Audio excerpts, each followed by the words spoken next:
All right. Hello. Hello, everybody. Can you hear me okay? Give me a thumbs up. Awesome. Awesome. Hey, everybody. Welcome, welcome, welcome. I'm not Brian. You know that. But welcome to the 12 Beers of Christmas craft beer experience presented by Bruvana. I'm Laura, and I am going to be your host tonight. Brian has the flu, so send him good vibes. Send them all over there. And he's just going to sit out tonight. Hopefully we'll see him back here tomorrow. We shall see. Fingers crossed he is feeling better. So feel better, Brian. I'm so excited to be here with you guys, though. And the chat is flying. I'm loving the chat, finding out where everybody is from. Please throw in the chat where you're from. Great to hear. John, thank you. He says, much better looking hostess and co-hostess. Thank you so much, John. Appreciate it. But thank you for joining us for night 4 of this awesome experience. You may know me as the producer for Brews Less Traveled. It's our podcast exploring the best uncharted beer scenes across the U.S. I'm also on the team that helped curate the awesome selection of beer in our holiday box, which we are taking part in tonight. And I'm so excited to be here to lead our packaging panel this evening and have a great co-host to do it with. So please welcome a friend of the show, MC Crook. MC, how are you doing? Hey, Laura, I am great. I'm really excited to be back for more Beers of Christmas as a panelist slash co-host this time. A lot of people probably recognize me from last year, so I'm excited to be back. Yes, excited to have you back. And I would love for you to tell us just a little bit of your background on your experience in the beer industry as a whole, just as a little introduction. Yeah, totally. Like I said, a lot of you probably know me. Matt, nice to see you too. Yeah, Pat, Matt, everybody. So yeah, I've been on Beers Less Traveled, the podcast before with Brian, and I've been on 12 Beers of Christmas. But for those of you that don't know my background, I've been in the beer and food industry for a little over a decade. So everything from service to actually farming, raw ingredients, to most recently production, which is why I'm here as a panelist tonight. I recently left, but I was most recently working as a canning line operator at a brewery here in Columbia, Missouri, where I live. So I've done a little bit of everything in the beer industry. And at the beginning of this year, I passed the second half of my Cicerone exam. So for those of you that don't know, a certified Cicerone is just kind of like a professional beer nerd, kind of like a beer sommelier. So yeah, I'm just kind of a jack of all trades in the beer industry. Love it. Thanks, Yes. Victoria. Yeah, so excited to have you here. And yes, congratulations on that. And before we jump into our beer, we have our 2 panelists up here right now. So we might as well just introduce them. I don't want to keep them waiting. We have Roger Kissling and Mikey Oriano. I hope I said that right. Why don't both of you guys give a quick little introduction? We'll start with you, Roger. Hey, everybody. Thanks for having me on. Roger Kissling. I'm with Ironheart Canning. We provide mobile canning services in over half of the country. So if you are east of the Mississippi, you're in our geography, and we can a lot of beer. My background is more in the wine industry. So I kind of got my start dragging hoses, making wine in the East Coast here, then went into sales and distribution, burned out on that about 6 years ago. And then I'm a partner in Ironheart, the founder of Ironheart, Tyler Willie, who started with that, one guy in a truck, the real romantic story, so to speak. He's a lifelong friend of mine, and I was able to come over and take part in what we do, which is pretty cool. So yeah, it's a little bit about me. Awesome. Well, nice to meet you. Sorry for the switch up. Brian's not here to say hello to you, but hey, we're here. You got the ladies. It's going to be fun. How about you, Mikey? Tell us a little bit about yourself. Hey, how's it going? My name's Michael Orlana. I work for Dancino Brewing in Sharpsburg, PA. Only recently became a packaging manager, like maybe a couple months ago. I've been on the front of house side, much like our co-host here, for like most of my career. Front of house, bottle shops, you name it, or ordering local beer, beer from across the country, distributors, all that fun nonsense. And now, professional person who puts liquid in cans. It's great. It's a little more technical than everything else, so I just, it fits me. I love it. I love it. And speaking of putting liquid in cans, let's take some liquid out of cans. Let's drink this beer. We've got a great beer to get to tonight. And this, yes. Oh, look, MC is our Vanna. And you guys, I haven't even opened my number 4 yet. I'm like excited to do this. So we have the Passed Out, which if you guys have been around for Brews Less Traveled and you've seen me on Brews Less Traveled, you know I'm a stout fan. So when Brian said that I would be, originally I was going to be the co-host tonight and he was going to be hosting, and now I'm the host, I'm like, it makes sense because I love me a good stout. So MC, while I'm opening this up, do you want to tell us a little bit about this Passed Out stout? Yeah, Here. totally. So Passed Out, it is from, if you're looking at the can, you probably already know. You also have a little card in your box. It is from Good Life Brewing out of Bend, Oregon. So it's an American style stout, clocking in at about 7 ABV, it says here, 40 IBUs. It's going to be a dark roast, coffee, chocolate aromas, light bodied, but still packed with real dark, robust flavors, even though it doesn't have quite as dense of a mouthfeel. So bitterness and mouthfeel are going to be a little lighter to medium in intensity, which is hopefully going to allow those flavors that you would expect from an American stout, the more of the piney, the hoppiness to really shine through, the roastiness. So yeah, with all that being said, let's taste it. Yes, let's taste the beer. And Roger, I think, were you pouring it looked like you had the same can. Were you pouring out the Passed Out? Oh, I got the right can. I got my box today, just I in did too. time. I So did too. it was absolutely perfect. The UPS driver showed up and said, I need a signature. I said, that means it's booze. So Yes. I'm excited. And it was perfect. Yeah, and I opened it up. It was Christmas came a couple days late for me. Perfect. Yeah. How about you, Mikey? Are you drinking the Passed Out, or did you get your box? I didn't get my box. I kind of jumped in on this whole meeting a little late.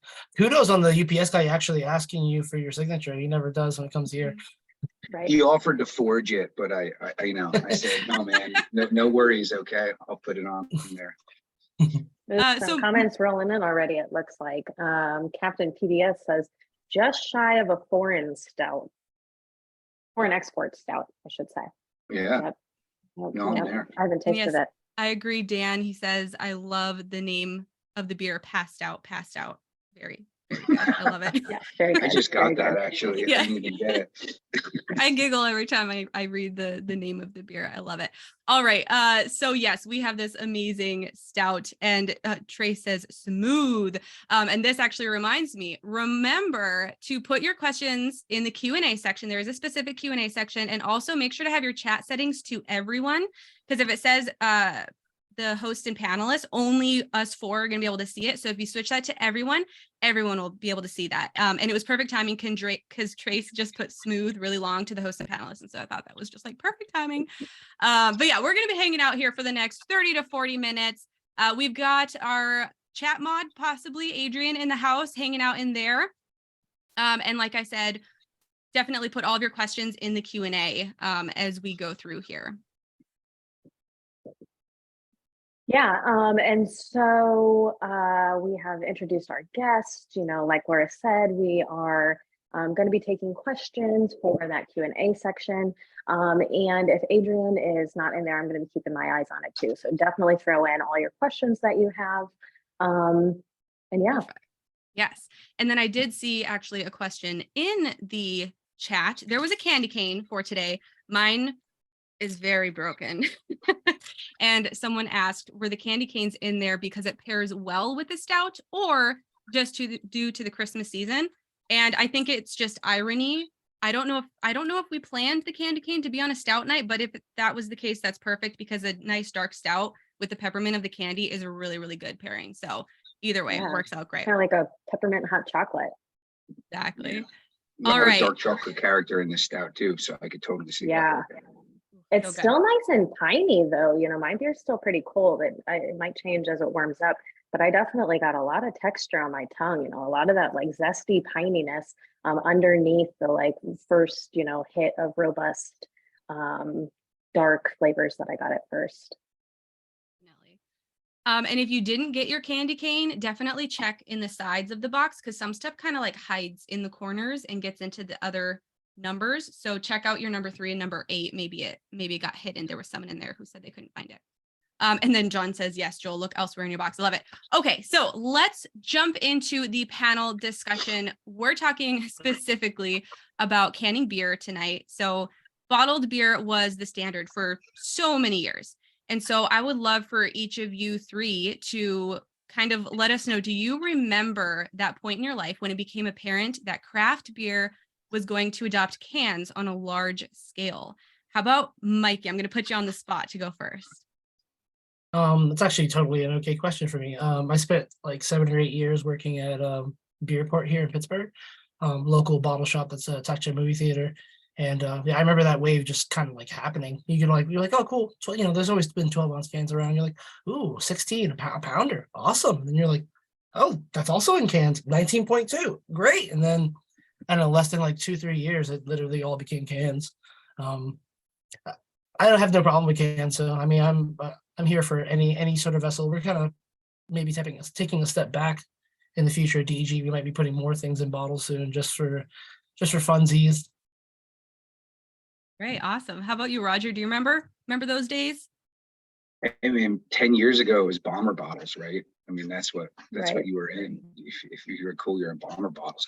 It would have been a heavier box, right? 12 beers at Christmas with 12 bomber bottles in it. But I mean, since 10 years ago, it's been a steady march to cans, right? But it took a while. And I know there were some brands that really, they kind of blazed the trail, right? Because when the change first started, it was still like, really, cans? Isn't that for cheap beer? There's still that stigma. It's like, it's almost hard to remember that.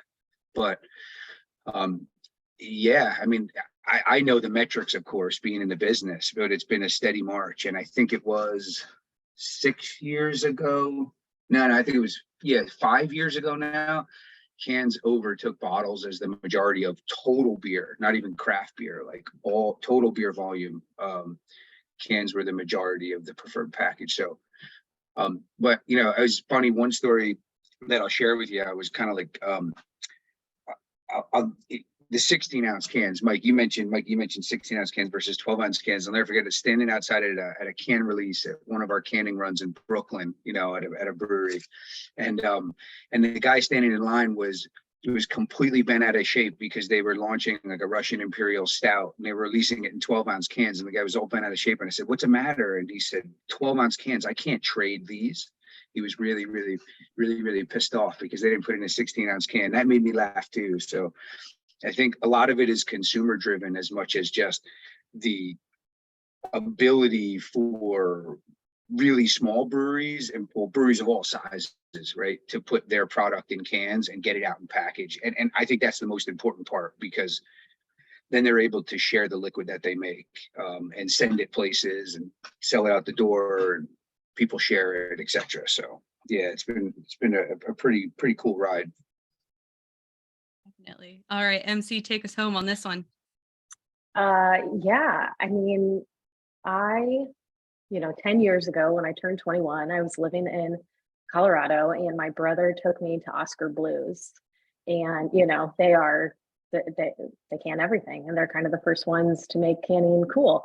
And so we went and had a beer in the warehouse and it was just covered in cans. And until then, I kind of, like you said, I think it was Roger that you said that canning was like kind of the cheap way to do beer, like kind of seemed that way. And it definitely seemed that way until I saw that warehouse and drank the beer and was like, wow, this beer is excellent. People love it. Super, super popular. And it just occurred to me that like legitimate beer is packaged in cans. And especially in Colorado where people were hiking a lot and throwing it in their backpack, it was like, oh, there's definitely a time and a place for canned beer. And it seems like that's only become more true since, 10 years ago when I saw that. Definitely. Yeah. And I was going to say I wasn't in the brewing industry when all this turnover happened, but I was a beer drinker. And so I noticed it the most when we would go to the beach because I lived in Florida. Right. And so we couldn't bring glass on the beach. I mean, really, we weren't supposed to even bring alcohol on the beach, but I didn't say I was drinking alcohol on the beach. But the cans made it easier, definitely less suspicious. Right. Yeah. In Missouri, we do a lot of canoeing and kayaking down rivers. And so it's really important to us that we have canned beer because it's a lot more portable. It's a lot, less heavy in your backpack. You can crush the can when you're done with it. Definitely a big cultural thing here. I like that recyclability aspect too, as well. That's something that I think that the beer industry hasn't understands completely. I know, for example, the wine industry has embraced the sustainability aspect of cans a lot more versus glass, but that's definitely there. It's definitely in the background. Cans are single stream. A lot of them are recycled, and it doesn't take a lot of energy to recycle them. Well, at least not as much as glass. So from that perspective, I think, we're all trying to do good things, and cans do forward that. For sure. As For I sure. think is part of what Good Pass likes to put out, or Good Life likes to put out there too. Yep, exactly. I mean, you So, can always count on. Oh, sorry. no, I was just you gonna go say you ahead. can always count on cans also being like a little more like hardy as far as like shipping is concerned. You might get a hole in like a single can, but like you get a couple bottles broken, it's a massive mess, So at least as far as like sending things out, currently, and like receiving things in the past, I always preferred cans. I can lift a couple cases, it's fine, but like that, you might drop one on the floor, you might dent a can or two. You drop a case of beer, you're probably ruining the whole case of beer. Yeah, that's a really good point. And so we know, those of us who have been packaging beer for a little bit, that canning beer isn't always necessarily a super cut and dry thing. There's a lot of different equipment manufacturers, a lot of different processes that we use. And of course, each specific beer that you're canning from day to day is going to have a number of different variables that can impact packaging on any given day. So, what is one constant that each of you have seen that leads to stability in packaging a product? Mikey, do you want to go first? Oh man, I feel like I'm the least qualified. Roger's been doing this for so long. At least in like my short time that I've been doing it, definitely, just I said technical earlier. I meant to say like things are more mechanical, and on the canning side. So like being able to like troubleshoot and isolate things as you go along. I guess universally making sure everything's level and working consistently all the time. Don't let some problem just go by because you're just like, oh, we'll get that tomorrow. It's like, no, that problem's going to become a bigger problem. I was just fixing something yesterday and I was like, great, like this went on for a long time and now this part over here is like mushroomed.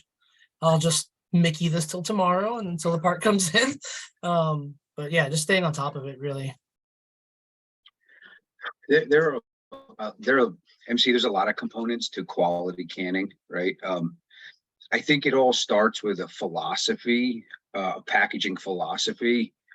And I hate to sound like, coming from this high up, but it really is the foundation of any good packaging program. And that is the realization that the packaging process is not going to add to quality at all, right? It can only reduce the quality of the beer. And the job of the packager is to take the beer from the tank and put it into a smaller vessel, put it into cans, and try to change it as little as possible. One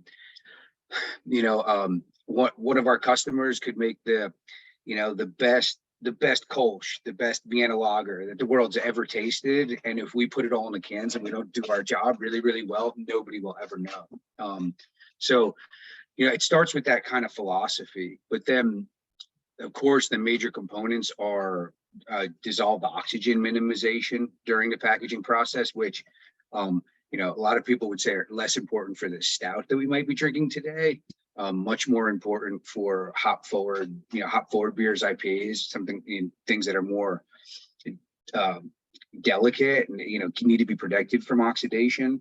But that's really important. That has a lot to do with beer prep and beer spec, but also the packaging process. And then also, sanitation, super important, right? The canning line is the last thing that touches the beer. So everything has to be clean. The last thing you want to do is to introduce even a different yeast strain, right? Different yeast strain in the wrong beer is a contaminant.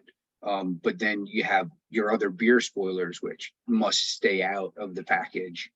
And then also the seam, right? So the can itself is two parts. It's funny, a lot of people don't realize that a can comes in two parts. There's a lid, and then there's the body of the can. And the lid is seamed onto the can, and it's probably the most complex process on a canning line, is forming that double seam, folding and compressing the metal.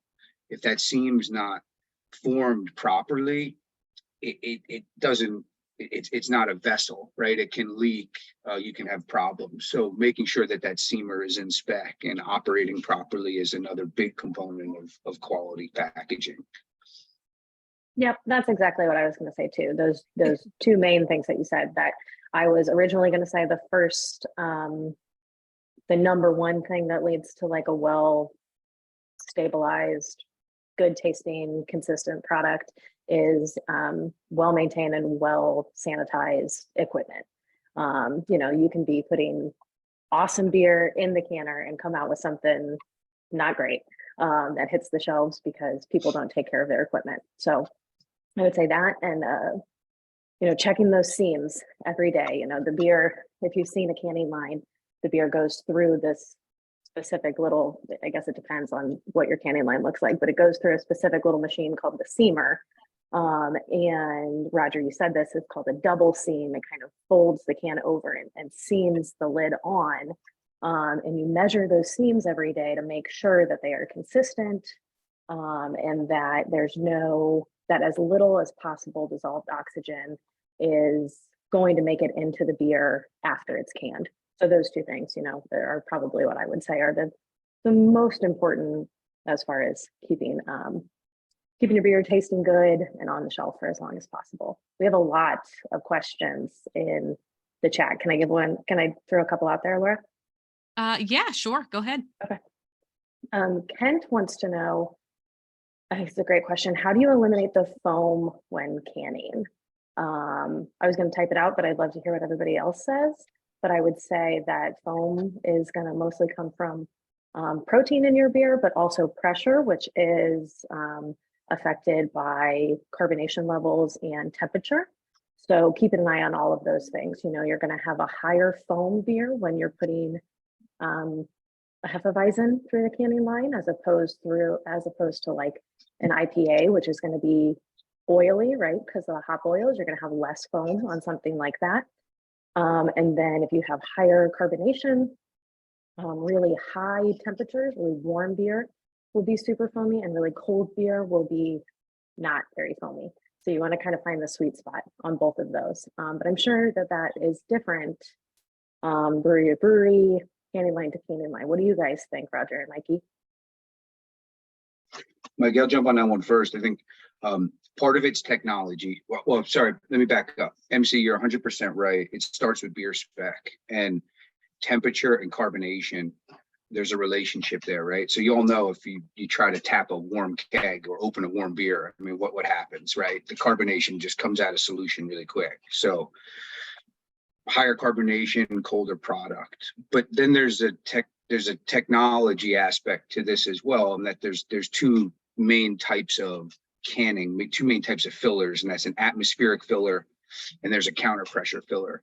And a counter pressure filler maintains pressure in the can as it's filling it to help reduce some of that breakout.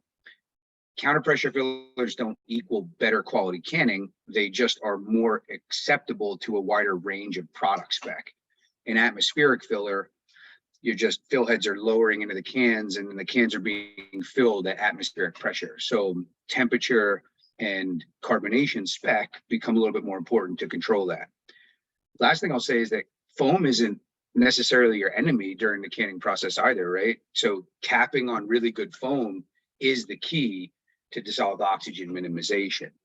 And hitting that right balance, right? We like to say if the canning line is ripping as fast as it possibly can go, it's probably not a good recipe for DO, right? You kind of want to be on that edge where you're making weights, you're not foaming too much that you're having trouble filling the cans appropriately, but you want to be generating foam so that during the canning process, the beer is being completely protected and it's evacuating any oxygen in the headspace under the lid. And if you're doing that job appropriately, you're doing that job properly, that's how you're protecting that beer during the packaging process. Love it. Mikey, did you want to add anything to that? I mean, these guys know it all, so it's kind of it's kind of hard to toss on there. But I mean, definitely those DOs. I mean, I struggle. I don't struggle, but I mean, I work really hard to try to get my DOs like as low as possible. If I have a That's DO over, tough. I have a DO over 40, I'm like somewhat upset. I'm just like, this is the worst. I have friends that like local breweries here in Pittsburgh, and they get DOs down in the 20s. You know, we're on a atmospheric filler. We don't have like a counter pressure filler. A Wild Goose, WGS 100, whatever, just 2 head filler, nothing super crazy. But yeah, worked so hard. I mean, we had like a month where we were like, man, these DOs are a little high. What's going on over here? And we had realized there was like a blower fan on in the corner, blowing from across the brewery that was hitting just the top of the cans, raising it by 10. I was like, turned it off. Everything dropped like, you know, by 10 parts per million. I was like, this is ridiculous. But it's those little things, you know, like really like sussing out those solutions to keep those numbers down. Yeah. And I was actually going to ask a question about what are some of the biggest challenges you've each seen in packaging. I feel like we've kind of talked about this, and Mikey kind of led into what I'm going to switch this question to, but I would love to know about the biggest disasters you've ever seen in production in your experience. So who wants to take How that one long do you first? have, Laura? Just pick the best one. Just pick the best one. Oh my God. Gosh, it's like a different animal every day you come to it. Like these guys know. The candy machine has a mind of its own. Some of my biggest issues have honestly been with like not the canning, it's like the auxiliary parts, like the labeler or the depalletizer, where the ones that push the cans off. The biggest things that I've seen give me a headache are like sensors on things that are just, you know, a quarter of an inch pointed the wrong way. So, you know, the next 4, you know, lines of empty cans coming out of the depalletizer just get smashed against the wall just over and over again. And you're trying to can beer over here, and you're trying to fix the palletizer over here, and the labeler's doing something over here. It's just, I love Lucy. oh my God, it is. It's how it feels. And some days are like that. And then you come in the next day and nothing has changed, but it all runs perfectly. And it's like, what happened? It was that breeze that Mikey was talking about. It was that fan. Exactly. Oh my gosh. Yeah. The guy that taught me how to can, I mean, he was like, I always joked that he had to be like a Buddhist monk. He was like so chill when all of this was happening. So you really do. You just have to like learn how to maintain your cool when like 25 things are going wrong at the same time. All right, Roger, how about you? It's Zen. I mean, yeah, Zen canning, right? I mean, we have Yeah. a saying that says that packaging goes 100% perfectly 0% of the time, you know, so you always have to roll with the punches. But I love this question because I ask this question everywhere. People hate me on tours because I always ask, what's the worst disaster that has ever happened? You know, tell me the terrible story, and everybody laughs. But you know, probably the best ones for me are funny because we work in literally hundreds of breweries on a weekly basis. And, you know, so it's little stuff. It's usually, it has less to do with the canning aspect of it and more to do with human error. Like somebody removing the wrong triclover on a tank and like, you know, everyone's throwing themselves against an open valve, you know, like trying to keep beer in the tank while they reattach it. Or, there was a good one a while back too, where one of our operators had been canning probably for a good hour off of the tank that they were directed to package off of, and they're tasting the beer, which is our process to taste and make sure. And they're tasting and they're saying, you know, this is a little hoppy for like an amber lager, and sure enough, they had packaged about, you know, 120 cases of the wrong beer because they were told to hook up to the wrong tank in the wrong cans. So that's always a good one, you know, need to be relabeled, funny stuff like that. But that's probably the worst of it. I honestly don't have any stories that good. I think most I'm of jealous. I our wish I stuff, didn't. I wish I didn't. Yeah. I mean, most of the issues so far is like, oh, somebody forgot to turn on the CO2. okay, so 10 cases are gone. Nothing super crazy. I think probably the worst thing that happened was like before packaging a run. And we went to go look at the beer, and we're like, wow, like, you know, doesn't smell oxidized, but this beer looks oxidized. And it was a New England IPA. It was like starting to get that brownish color. We're like, what's going on here? And it turned out that, I mean, after like we just went ahead and dumped it. We were like, this is not right. Checked it a couple times, dumped it. Money on the floor. Praise to my boss for just doing the right thing. Some breweries won't do that. And we found out that it was our PAA bucket. Towards the end of its life was some of the PAA had like fallen on top of the bucket, and some rust had gotten into the PAA, and those little bits of rust were pre-oxidizing the beer after a passivation, or sorry, not passivation, but a cleaning cycle of the tank. For those who don't know, they use this acid called peracetic acid to clean the tanks, and like, it's supposed to be clean when they're done. We do everything under pressure, so we don't get to actually look at it.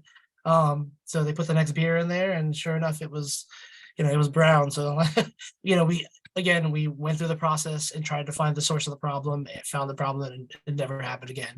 And that's kind of like the heart of like everything that we do, which is why I'm so happy I'm with this team right now. Yeah, makes a big difference when you can just fix a problem like that. Okay, well, great answers. I was kind of worried that I joked with Brian that this was just going to be an hour of like horror canning horror stories. So it sounds like we've all been there, but as we go into 2023 and beyond, where does everybody see beer packaging going in the future? Mikey, Roger, whoever wants to take it first. I don't Says know. in my belly. That was a great answer, Keith. Yeah. Where's beer going? In my belly. Sorry to interrupt, Mikey. Go ahead. Yeah, no, I don't know. I mean, I think we're Very here. difficult.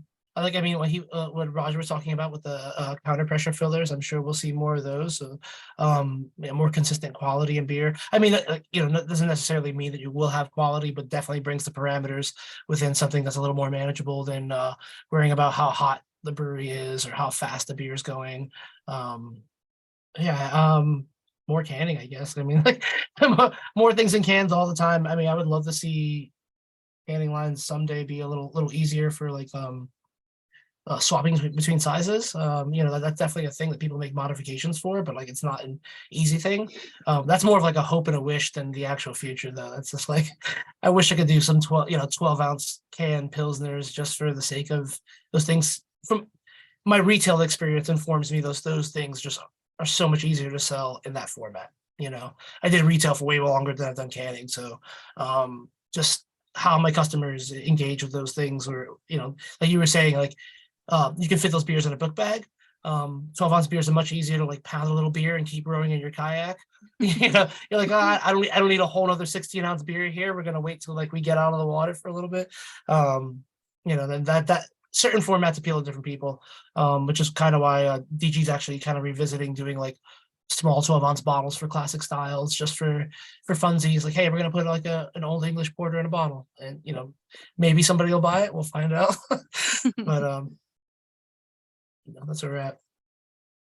I feel like it's a question for Paul Watson, chief economist for the Brewers Association, but I see some comments too. I mean, I definitely think you'll still see 16-ounce cans continue to be the dominant package, but I think that's driven by margin. And don't take this the wrong way, because I think it might be somewhat consumer driven, but people don't want to pay more for a 6-pack of 12-ounce cans, but they should, because they're getting more liquid and there's more packaging cost in it for the brewery. Just like a little message for all the brewers out there and consumers out there. That's why a lot of breweries love 4-packs of 16-ounce pounders, because it's more profitable for them. If you think about the volume of beer that's in those 4 cans and the cost of the package that's in that package too. So that's an interesting thing. That's economically driven, not necessarily like fun driven.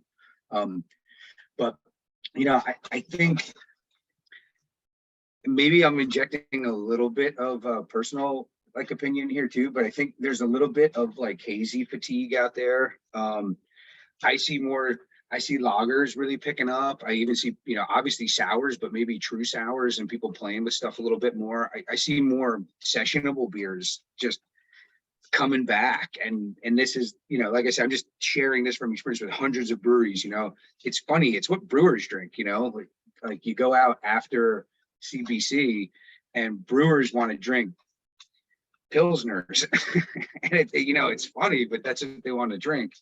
And I think some of that's coming into it too. And now that the industry, let's be honest, like craft beer isn't hockey sticking like this anymore. There's some additional tank space, right? There's additional capacity for brewers to say, like, I'm gonna lager something. It's gonna take more time. I'm not gonna turn my tanks as quick, but that's okay because I have some extra capacity in my brewery. I think we're gonna see some really cool stuff coming down the pipe from that respect. And I'm okay with that. Yeah, totally. I agree. Oh, sorry. I was No, gonna say go ahead. tank times at Dancing Dome actually like doubled when they moved over, which was like the complete opposite model of the previous version. Because the previous version of Dancing Dome, with the first like 4 years or so, was like hazy. We're gonna send them out. They're green. We don't care. I mean, and they were great. A green character that I definitely thought like way before I worked there stood out versus like other beers, like just like the house yeast like lent it to like a really nice flavor even when it was green for that first week. But now it's like, we have the extra tank space, and hey, we're sitting on like 20 kegs of Kolsch over here. Let's just let that Kolsch sit in the tank for an extra month. That sounds great. And like last time we pulled the Kolsch out of the tank, it was like, wow, an extra 30 days just like takes it to like a completely different place. Like mellows out some of the bitterness, some of that floral nature is still there, and like that, I don't know, lack of a better term, like potpourri sort of like thing going on like something like a Kolsch or like but that extra time just helps, and it's nice that that's there. Hopefully that doesn't mean that people aren't selling enough products to keep the business going. IPAs still pay the bills, unfortunately, but like I'm super happy to see like 20 Czech dark lagers on the shelves now, or like coming out of like man, I'm trying to think who did another one. Three's Brewing out of Brooklyn, they're doing stuff like that all the time. Just a little more polished traditional styles. Shout out to totally. Three's. Good job, man. Love their Vliet. Yeah, I hope that is where beer is going. That's what I like to drink. As far as like beer packaging, where I think it's going in the future, or like where I hope it's going for the sake of folks like us that run canning lines and our sanity, what Mikey said about being able to change canning lines between 12 and 16 ounce. I have unfortunately changed a 12 ounce canning line to a 16 ounce and back several times, and it is a 2-man multiple hour, just absolutely gut-wrenching process. Like, don't lose that screw, otherwise like we can never can beer again.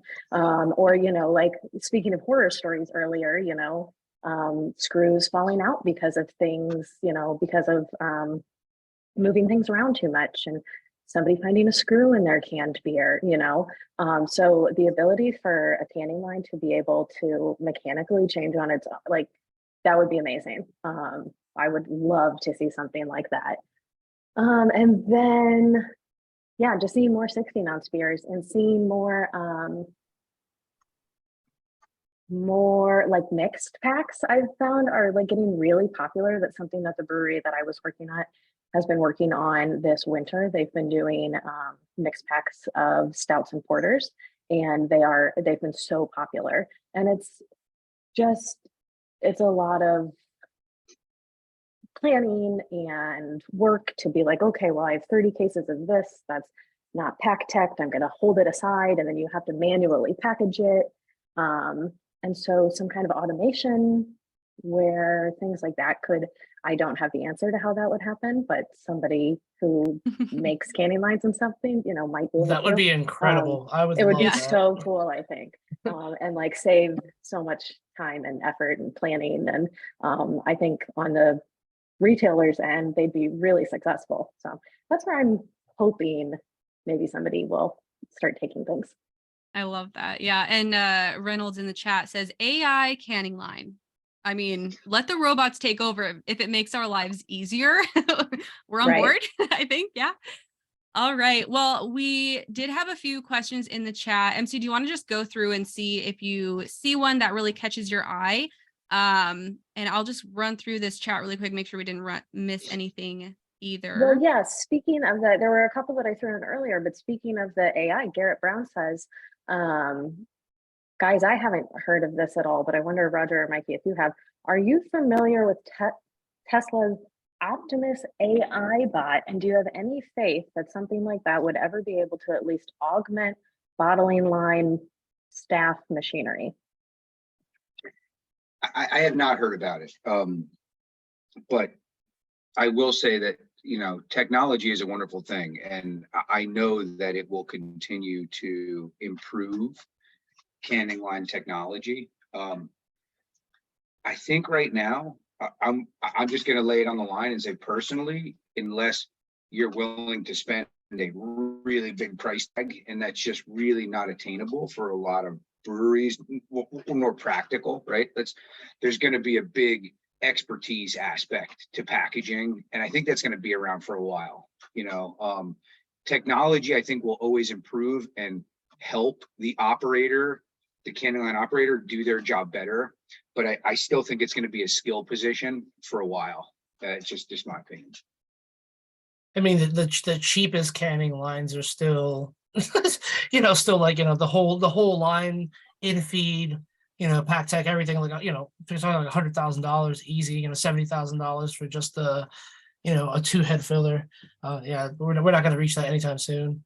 We have a local brewery here that has an automated line. I mean, they're huge. I mean, they're doing like beer in like 12 states, Iron City beer, and they, I mean, it's all partially automated, but it takes 2 people to run, like, you know, run a massive line, but the money they spent on that is, you know, not attainable by any small beer company. Right. Not even in 10 years, you know? Right. Yeah. And then I would say, I mean, I don't know how necessary something like that really is. Like I said earlier, you know, if on a good day, on a day where everything's running, you know, perfectly, as perfectly as you can get it. Yeah, dare I even say that out loud for the poor folks canning tomorrow. You know, you stand there and watch beer get canned. Like, ideally, everything is automated and working on its own, and you're just there to like put out the fires. So hopefully our technology just continues to get more consistent. Folks working in front of and with that technology continue to be more and more skilled, so that we don't even really need to rely on AI. And you know, that's already kind of, it's almost a moot point, hopefully. Mm-hmm. Yeah. And I mean, just a huge shout out to anyone who's ever worked in production or is currently working in production. All of you guys on the panel here, props to you guys, because that is not an easy job. People don't think about where their beer comes from, but it is a tough job. And we are right about at that time for the end of the night. So I want to just say thank you to everyone for joining the live stream. Mikey, Roger, MC, why don't you each get a little time to give any last words and then plug anything, plug your breweries, let us know where to find you. Mikey, how about you go first? Yeah, drink Dancing Gnome beer, Sharpsburg, PA. I mean, we don't distribute too far. Like, we're like in Western New York. Might catch it in like New York City occasionally. Yeah, I don't know. Drink less IPAs. I love it. That's funny. Look, Ironheart Canning, right? So I mean, it's funny, but I like to say that, believe it or not, I'm on this panel. What gives me a real charge is not standing next to the canning line watching the cans roll. You know, what really does give me a charge is helping craft producers grow their business through package, right? So, you know, anybody on the panel who has a favorite local brewery and they're just not offering their beer in cans, right? I mean, maybe they're crowlering it, and maybe that's acceptable, but it's also kind of a pain in the ass to bring all that beer home and then have to drink it within a couple of days, or it's not going to taste as good as it did in the brewery, you know. Tell them they should check out Ironheart and see if putting their beer into cans will help them out, right? That's the best thing I could say, because you they put all their effort into making really good suds, and they should share it. And I think that's what Package does. Yeah, right. well said. Beautiful. And some last Um, words. I don't have much to plug, guys. I work for Bruvana. Keep watching this every day. It's so fun. I mean, I still work part-time for a little bit here and there, doing education and community outreach for the brewery I was working with. So that's Logboat Brewing. And if you're ever in Missouri, we only distribute in Missouri. But there are some really special beers that we make, that the guys make there now. And I do love to share them with folks that don't get a chance. Missouri isn't often thought of as like a big beer place, but I think some of the best beer in the country is from Missouri, and some really special beer is made here. So definitely get to Missouri, drink some beer if you can, make the trek out to Columbia, hang out in our yard at Logboat, and yeah, keep joining us for 12 beers of Christmas. Yes, I love it. And I will answer this last question in the chat. They say, tell more about Bruvana offerings. It's my job. So here I am. My name is Laura. I am the producer of BLT Brews Less Traveled. So that is our monthly beer club box. So definitely check us out at bruvana.com. And thank you everyone for joining us for night 4 of the 12 Beers of Christmas Craft Beer Experience presented by Bruvana. And we'll be back tomorrow with another beer and an awesome guest. Cheers, everybody.